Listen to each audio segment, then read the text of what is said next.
We hear a lot about the ageing farmer workforce in New Zealand and the ups and downs of farming in general. So what's it like for a couple beginning their farming journey in these difficult times? I'm taking you to Northland, not too far inland from where a river valley meets Doubtless Bay. Heading out for a farm walk with Trent and Tiki Garton and their two small children, Saoirse and Mac, to see how they got there and the road ahead. Now we're going for a walk. We're going to go for a walk, mate. Can you take Luna? Nah, that's all right. We'll come back together. I probably should have grabbed something a bit warmer. Yeah, that's cool. Yeah. We mostly do dairy grazers, but we're a beef farm also.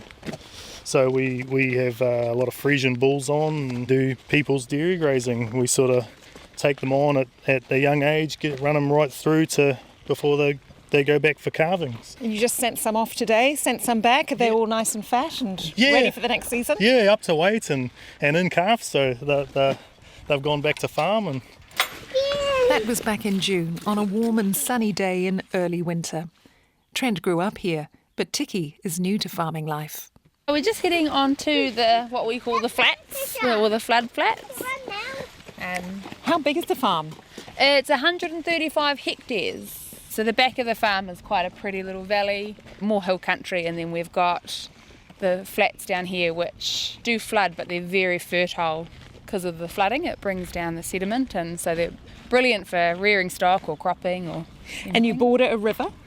Yes, yeah, so the Oruru River, and where our farm borders the river is a Goldilocks or a sweet spot or a love spot, depending on who you're talking to, for inanga spawning. So we've actually done a bit of conservation work with DOC and Whitebait Connection. They come down and they create sort of artificial spawning sites for them, and then they come out and measure what's come up and spawned and things like that, which recently they called to let us know that they did find some spawning, which is great. The next stage is planting out in vegetation to sort of encourage more spawning, as well as more fencing, and also some culvert remediation work so that the natural waterways stays intact for the fish to pass through and get to where they need to spawn. We've come to a puddle. Big jump. His boots are already wet inside from being left in the rain, so it doesn't matter if he goes in the deep one, which is nice. You do a bit of cropping as well? yes, yeah. We grow about 16 hectares of maize for feed. So it goes on to go into stock food and to calf meal and whatnot. So one of the local guys in town buy it all off us, and yeah, we probably should be grazing more stock, but it's something we love to do, so we crop. So you've come into this game from a completely different area. Freestyle motocross, you were a champion in New Zealand and riding on the international stage as well. Yes, yeah, I travelled around the world and all over the country doing freestyle motocross, yeah. About 8 years I probably rode professionally. It's something that'll never leave me. I'll always be part of, but farming is where we're at the moment, and we'll come back to it, so yeah. But you grew up here, didn't you? Yes. This is a family farm. Yes. Tell us a bit about the history of the place. 1878 it came into the family. It was leased back then off the butlers, and then as time went on, the family bought the farm. So Trent's farming blood goes back a long way. Trent is the fifth generation on the farm, following in the footsteps of his ancestors William and Emma Garton. He says luckily he was the only one of his siblings wanting to farm, which can be a sticking point for farm succession. In the end, though, the farm was put on the market, and Trent and Tiki managed to buy it. So how does it feel now to be the owner of the land? Amazing. December last year we finally managed to buy the property, and it's a very proud moment for us.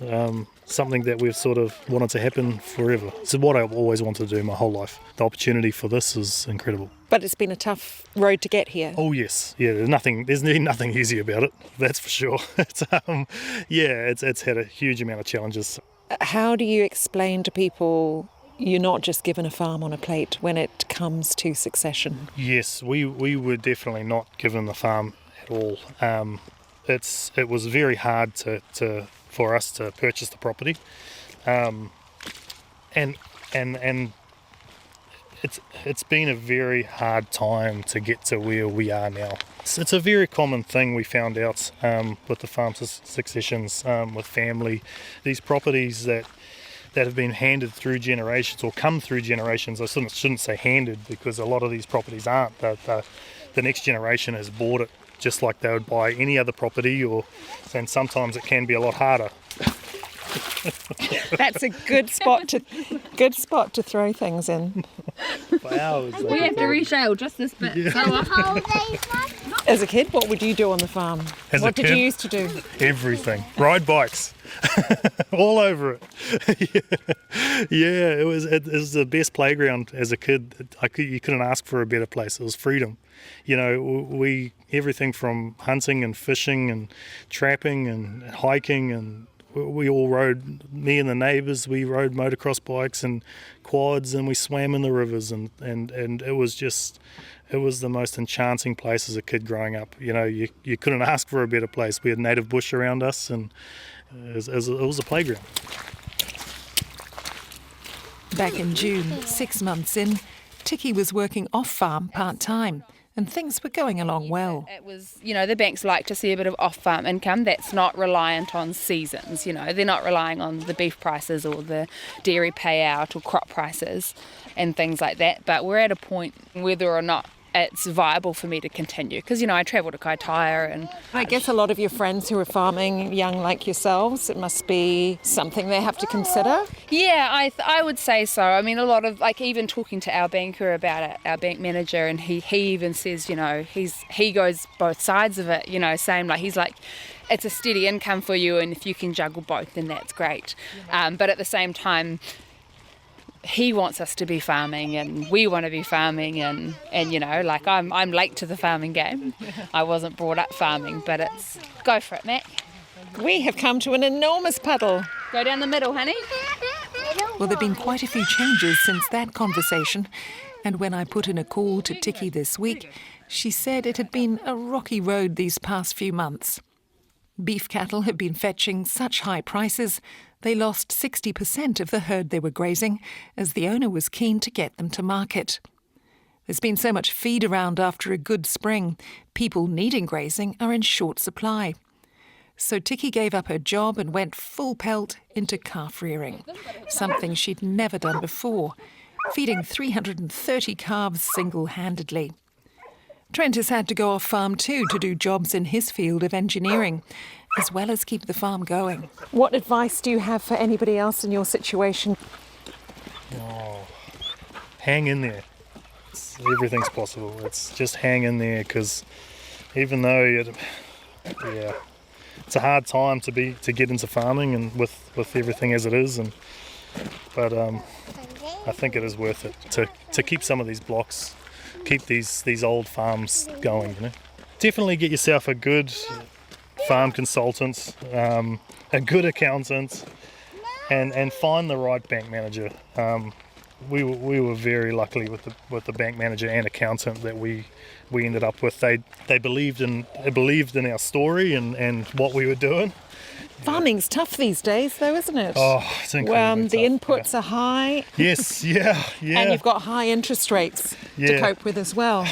Hugely high interest rates, and like you said, the inputs with the fertiliser costs and grass seed and even running costs with your tractors and everything else are through the roof. But we're chipping away. We just take one day at a time and do the best we can, and we work night and day and 24 hours in a day, and we try to use the whole lot 7 days a week. But I think that's part of farming. It's not work, it's a lifestyle. You get up every day and you love what you do, so you do it. Do you want to get back on that bike every so often just to... I do. Oh, very much so. Definitely blow the cobwebs out. The bike is something I dream of quite a lot, and it's something I will get back into, but there's time. There's always time. Trent, what are your plans for the farm? To get it to a sustainable level where I don't have to do off-farm work or have other lease blocks or whatnot. It's to grow the farm. It's to set it up for the next generation and learn from the mistakes of the past. It's to me, I think it's more about these kids than myself. planning ahead for succession for your own kids, what ideas have you got? It is a hard one because we don't know what the future's going to hold. You know, once we get sort of past this first year or two of owning the farm, we're planning on, and we've already talked to our lawyer about going and sitting down and trying to map out certain things that will protect our children from something happening in the future to upset the apple cart. I'm not sure how to say it. We'll make it as easy for our kids as we can. At the end of the day, the next generation, it's their choice. It's their choice. If they want to carry on farming or do whatever they want, it's their decision. It's not ours. But we want to make it possible for them to farm and for this farm to go onto them. That's, I think, our responsibility here.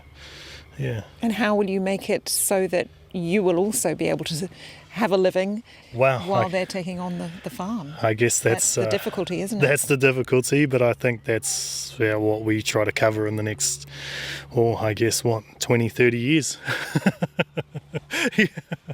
Yeah. I was speaking there to Trent and Tiki Garton of Kainamu Farm in Northland.